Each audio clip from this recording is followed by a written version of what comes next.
Hello my fellow friends and followers, it's me Retromania, and in today's video we are talking about the top 15 best PSP games ever made. And with this out of the way, let's jump to my top list. Let's go.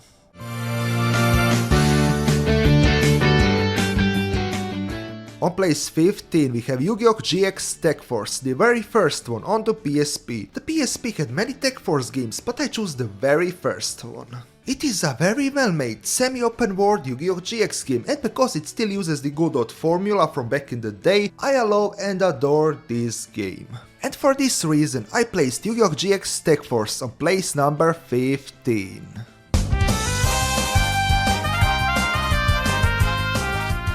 Brave Story New Traveler, it's a turn-based JRPG, but it's based on the not so well-known manga, Brave Stories. This game has a beautiful, breathtaking art style, what combines Japanese JRPG style setting with some elements of American comic books, what gives this game a very unique style and look. It's a very unique game with very good visuals, very charming characters and story, and if this sounds interesting to you, I would highly advise to check this one out. What you should also check out, it's the next game on my list, so why not we jump to place number 13.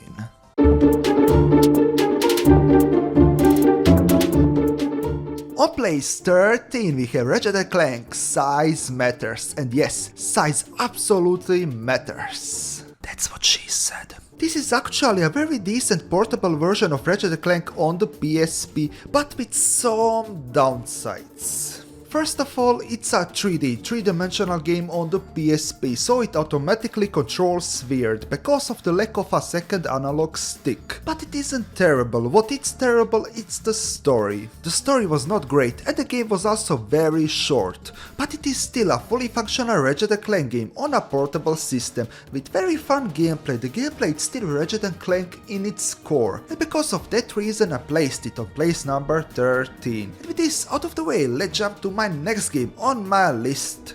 Let's go.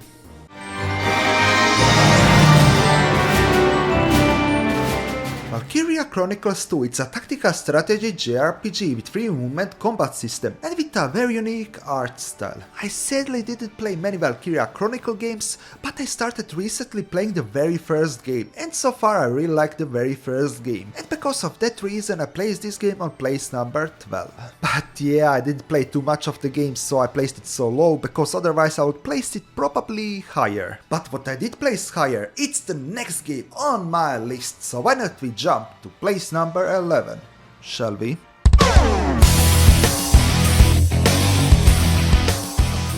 Next we have Burnout Legends, and like all Burnout games, this game is pure fun. It's fun crashing and destroying your opponents. Gameplay is king when it comes to Burnout games, and it's also not a bad looking game considering it's a PSP title. Burnout Legends combines aspects of previous Burnout games into one title. You could say this is a greatest hit version of previous Burnout games into one title on a portable system, and yeah, it's fun, get it guys. And yeah, with this out of the way, let's move to place number 10. Yes baby, top 10, let's go.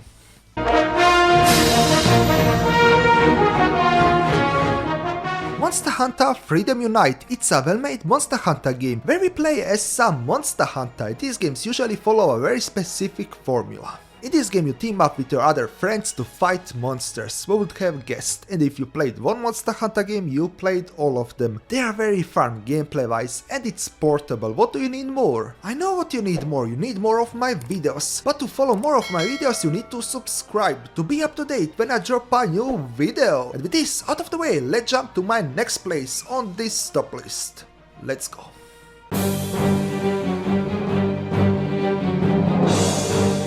On place 9 we have a game I have already covered on this channel on my top 15 best PSP Hidden Gem Games, and this game it's Undead Knights. Undead Knights it's a hack and slash game with great gameplay, extremely incredible graphics and pretty decent story. The story begins with the death of three main characters betrayed by their own kingdom. Upon their death they got resurrected as Undead Knights, undead warriors, seeking revenge for the kingdom what betrayed them and backstabbed them. The gameplay is also pretty unique by resurrecting fallen enemies as a necromancer and changing the battle to your favor. And if this sounds interesting to you, why not check out Undead Knights out?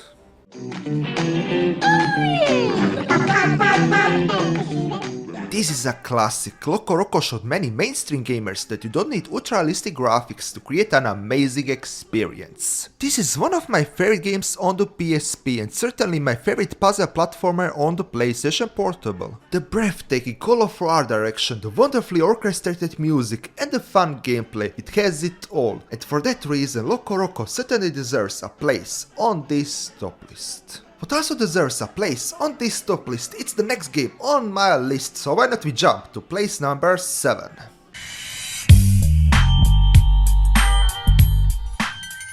Next we have Grand Theft Auto Vice City Stories. If you played one Grand Theft Auto game, you played all of them. And yeah, it's Grand Theft Auto only portable, so what else can I say? It's a very well made portable version of Grand Theft Auto, so yeah, if you always wanted to play Grand Theft Auto portable, now it's your chance. And with this out of the way, why don't we jump to the next game on my list? Let's go.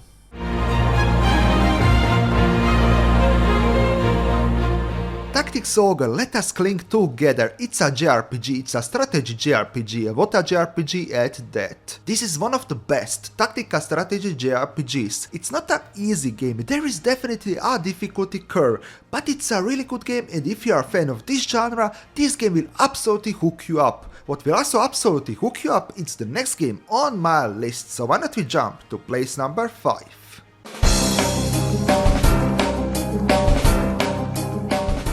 On place 5 we have one of my favorite platformers, Jak and Daxter, only this time it's not Jak but only Daxter. In my humble opinion, this is the best conversion from a console part to a portable system like the PSP. Ratchet & Clank Size Matters, for example, it's not a bad game, but compared to Daxter it really isn't the best. If you remember my critique for Ratchet & Clank Size Matters, well, Daxter improves upon every single one of these nitpicks. And this is the reason why Daxter is the definitive platformer on the PSP. Sadly, the next game on my list, it's not a cheap game and will cost you a lot of money if you want the original PSP version on a physical disc, but it's one of my favorite games of all time. So why not we all out attack ourselves to place number 4.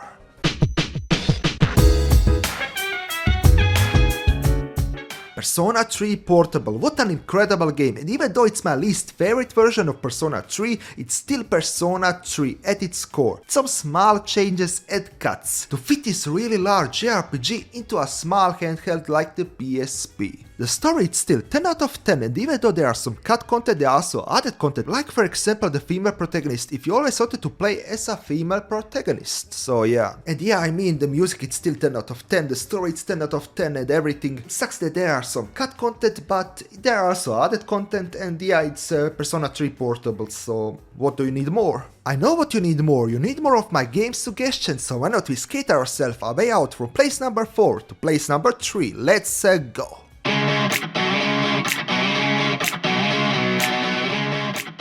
Next we have Tony Hawk's Underground 2, and like all Tony Hawk games, gameplay comes first. These games usually have a simple story, there is a story, but you mostly play them for the gameplay, and gameplay comes first when it comes to Tony Hawk's. These games are pure fun and they work incredibly well on a portable system, much better than you think. And for that reason I placed Underground 2 so high on this top list. Next we have an absolute gem of a game and one of my favorite JRPGs and definitely my favorite strategy JRPG on the PSP. And a game I have already mentioned on my previous videos. So why not we jump to place number 2.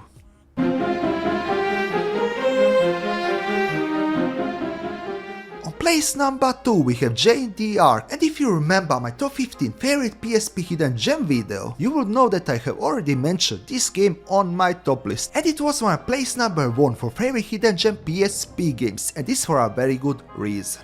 Jane the Ark, it's a tactical strategy JRPG with interesting art style, beautifully orchestrated music and with an incredibly touching story and characters. This game it's a hidden gem among hidden gems and a game I would absolutely recommend playing, especially if tactical strategy JRPGs are your cup of tea. But it's also my and I hope your cup of tea as well. It's the next and the last game on my list. So why don't we jump to place number 1.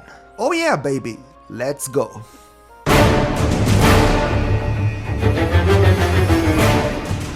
And the last game what takes number 1 and the golden crown, it's God of War, Ghost of Sparta. If you know me, you know that I love and adore the old God of War games. They are so much better than the new games. The old games are so amazing, true masterpieces, and this one it's no exception. For a handheld game, this is an incredible experience from start to finish. The hack and slash action it's incredible, the gore and blood it's real, and the music it's breathtaking. It's just chef's kiss. It's a God of War game, what else can I say? 10 out of 10.